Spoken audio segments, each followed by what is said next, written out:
सब कुछ छोड़ दिया सत्संग के प्रभाव से, परंतु कुछ समय बाद पता चला कि वो किसी लाइलाज बीमारी से ग्रसित हो चुका है। पर महाराज जी, जब वो सत्य मार्ग पर आ गया है, उसे इस भयंकर दुख का सामना क्यों करना पड़ रहा है? क्यों? हाँ, क्योंकि हमने बम्बूल बोया है तो कांटा तो लगेगा ना।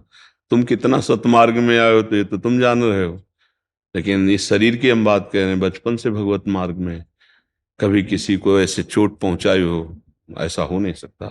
13 वर्ष की अवस्था में घर से भगे थे, आज जो भी शरीर की अवस्था है ऐसे ही चले हैं।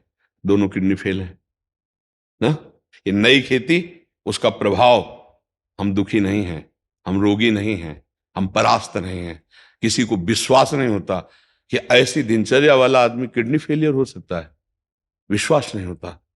वास्तविक बात सत्य है कि मेरी किडनी नहीं खराब है, इस शरीर की खराब है। अगर मैं स्वीकार कर लूं तो अभी तुम्हें पता चल जाएगा किडनी खराब है। भगवत चरणारविंद का आश्रय, भगवान नाम का बल, ये सब ठीक कर देता है। आपको चिंता नहीं करनी। जो भूल से गलती हो गई, आगे उसकी पुनरावृत्ति ना हो। नाम जप करते ही चलो, और ये मत सोचो कि अब हमको ये रोग हो गया तो भगवान ने क्यों दिया। आपने तो गलती इस जन्म की देखी है।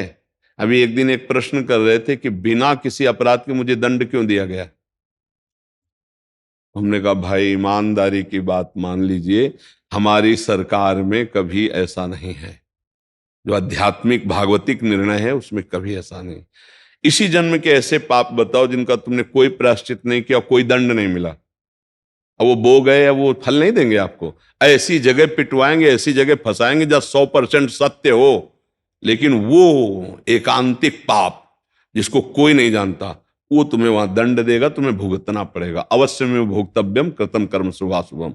बाल ब्रह्मचारी जिंदगी में कभी भी अधर्म और असत्य और पाप आचरण न करने वाला महावैष्णव भीष्म जी महाराज 6 महीना बाणों की सैया पर। पूर्व कर्म भोग, अवश्य में भोक्तव्यम। इस शरीर का जब निर्माण हुआ तो जो प्रारब्ध से सुख दुख बनाया गया उसको पूरे जीवन में भोगना पड़ेगा। अब जो हमारे अच्छे कर्म हैं वो पूर्व कर्मों को भस्म करेंगे। नवीन कर्म अच्छे हैं इसलिए हमें भगवत प्राप्ति हो जाएगी। लेकिन हमें पूर्व कर्मों से जब शरीर निर्माण किया गया तो उसमें दो रखे गए थे, एक पाप एक पुण्य। तो पुण्य का प्रताप अलग, सुख उन्नति जय। पाप का प्रताप पराजय अवनति दुख। ये भोगना पड़ता है बड़े बड़े सिद्ध महापुरुषों के शरीरों में। तो आप तो अभी इस बात को समझ लीजिए कि आपकी तो अभी कोई साधना ही नहीं है। तो आपको जो दंड मिल रहा है वो किसी के द्वारा नहीं निर्धारित किया गया, भगवान के द्वारा। अवश्य में, गीता में अवश्य में भोक्तव्यम कृतम कर्म शुभाशुभम। जो शरीर शुभ अशुभ से रच गया है, वो जो गोदाम है वो तो शरणागत हो, भजन करोगे तो भस्म हो जाएगा। जो आगे हैं अब सावधानी से चल रहे हो इसलिए गंदे काम होंगे।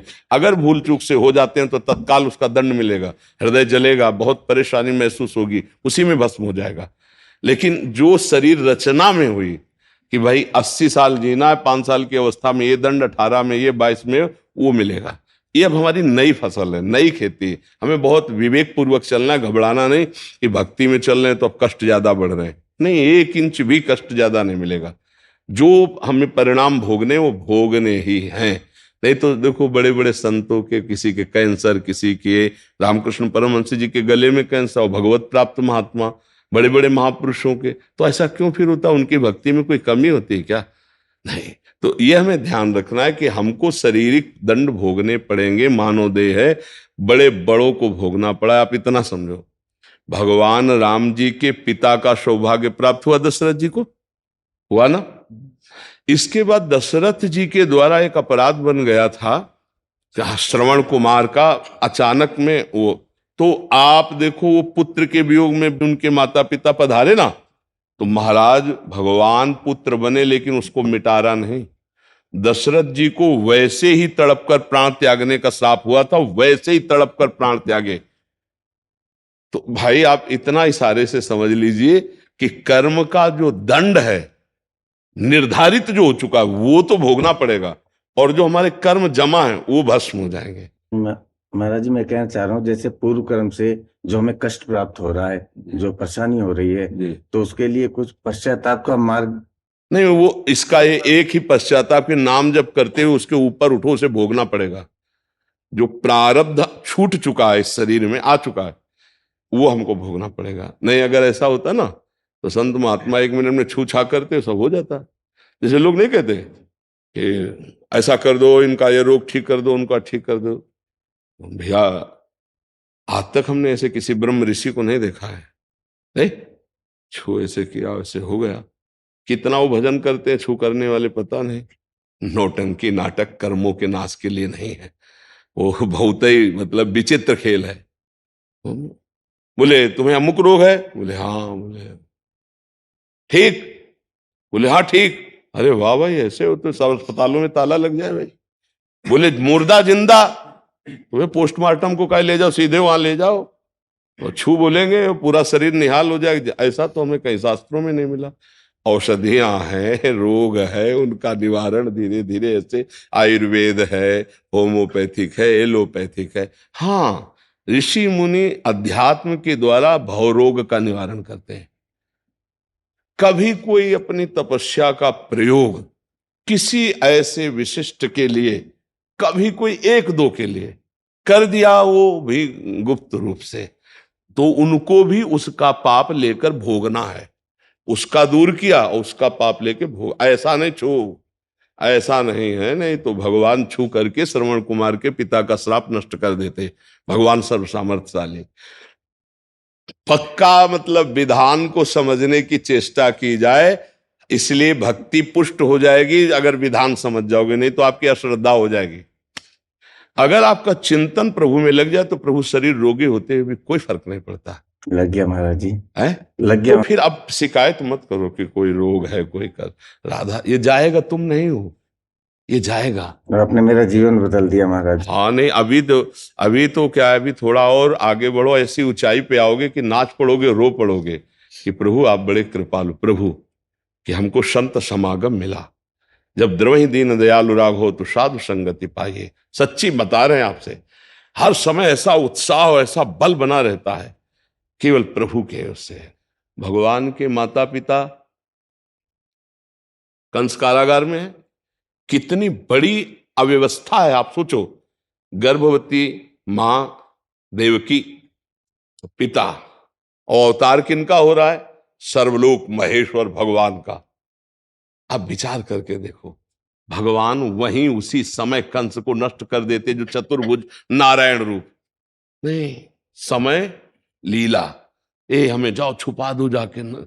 विचार कर, जब देवकी जी के सामने प्रकट हुई तो बालक रूप नहीं, चतुर्भुज भगवान का वो वहां वैष्णव तेज स्वरूप, 1 सेकंड में कंस को भस्म कर देते। लीला करने चुरा के रात्रि में भगवान को वहां छोड़ के आते हैं। फिर वो आते हैं 11 वर्ष की अवस्था के बाद, बाल खींच करके उसको परम धाम प्रदान। भगवान की हम जो लीलाएं गाते हैं उनका रहस्य समझो। जब भगवान ने उधर किया तो इधर कृष्णा अवतार में बाण मारा ना चरण में, तो हमारा कोई ना कोई कर्म जो किया हुआ है वो हमें भोगना पड़ेगा। ये किसी के छूछा जंतर मंत्र से नहीं जाने वाले। थोड़ी देर के लिए तुम्हारी दिमाग की स्थिति को बदल दे, ऐसे मंत्रों का प्रभाव होता है, और इसके बाद आपका कर्म भोग आपको भोगना ही पड़ेगा। ये जरूर देखा है हमने कि कोई महापुरुष जैसे करुणा कर दिए और आपका रोग ठीक कर दिया। कैसे? आपका रोग अपने में ले लिया। वही रोग थोड़े दिनों बाद उनके ऊपर प्रकाशित मिलेगा, पक्का।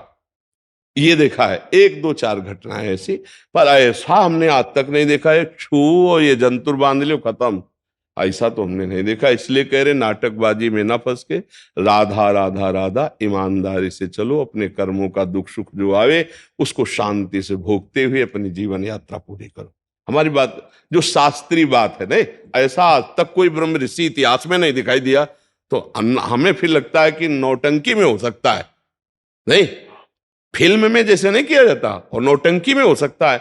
सत्य में अगर ऐसा होता तो बड़े बड़े सिद्धों से हम मिले हैं जो गंगा किनारे ज्ञान के और प्रेम के ब्रज में, तो हमें तो आज तक ऐसा बड़े बड़े सिद्धों, ऐसे ऐसे महापुरुष जिनका लीला में प्रवेश है ना, बड़े कष्ट में जीवन में पीठ पड़े पड़े सड़ गई, त्वचा सड़ गई, और जिह्वा से नाम चल रहा, छुओ तो मशीन जैसा मंत्र यहां चलने लगे, बड़ी दिव्यता है। लेकिन शरीर का भोग हमने देखा उनको भोगना पड़ता है, बड़े बड़े सिद्धों।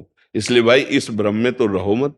को ना काहू के सुख दुख कर दाता, निज कृत कर्मो भोग सुन भ्राता। अपने कर्मों का भोग भोगना पड़ेगा, इसलिए अब लो नसानी अब ना नसे।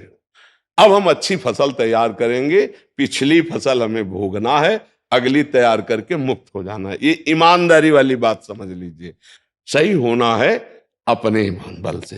राधा राधा राधा ऐसे ऊंचाई में पहुंचो कि तुम्हें शारीरिक कष्ट ना पड़े। जो शारीरिक हो रहा है होगा, वो तुम्हें व्यथा ना पहुंचा पाए।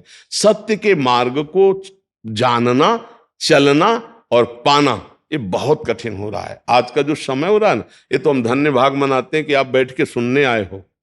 नहीं नहीं, आज इस सत्य मार्ग को लोग अवहेलना कर रहे हैं। सिर्फ हम नाटकबाजी को पसंद करते हैं। भगवान ने सिद्धांत बनाया, जैसे प्रधानमंत्री, राष्ट्रपति सब हमारे देश के है ना, पर हमारा एक भारतीय संविधान है, कानून है, और वो उन्हीं के द्वारा किस बनाया हुआ है, उन्हीं पदों के द्वारा सब निर्धारित किया हुआ है। अगर वो उसके कानून के विरुद्ध गलती करेंगे तो उनको भी जेल जाना पड़ेगा, चाहे 10 मिनट के लिए जाना पड़े, स्वीकार करना पड़ेगा ना। तो भगवान ने जो संविधान बनाए हैं, अगर वो भी लीला में उसमें त्रुटि हो गई तो फिर वो दिखाएंगे वो कि उसका विधान हमने स्वीकार किया है। तो हम लोग तो जीव हैं, बिल्कुल सत्य मार्ग में चलिए, डरिए मत। न रोग, न कोई बाण, न कोई धनुष, न कोई तीर, न गोली।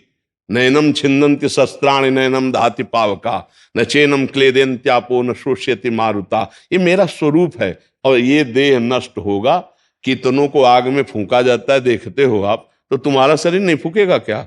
और उसका समय है, आज नहीं तो कल जाएगा। इसके लिए चिंता मत करो। राधा राधा राधा, इसीलिए कह रहे इतने आध्यात्म की ऊंचाई पर चढ़ जाओ कि मृत्यु का भय खत्म हो जाए। नाम जप के द्वारा सब हो जाता है। नाम जप करो, भगवद आश्रित रहो और जीवन को सदैव ये बात में डरते हुए चलाओ कि कोई पाप न बन जाए। ए भाई, पाप का बड़ा कष्ट भोगना पड़ता है। जब हमारे शरीर में कष्ट आता है तो हमें भगवान की आस्तिकता भी हिल जाती है, नहीं आता है? तो इसलिए ये हिलने न पावे तो इस जन्म में भगवत प्राप्ति कर ले, सब दुखों से छूट जाएंगे। कोई संशय आपको? हाँ जी।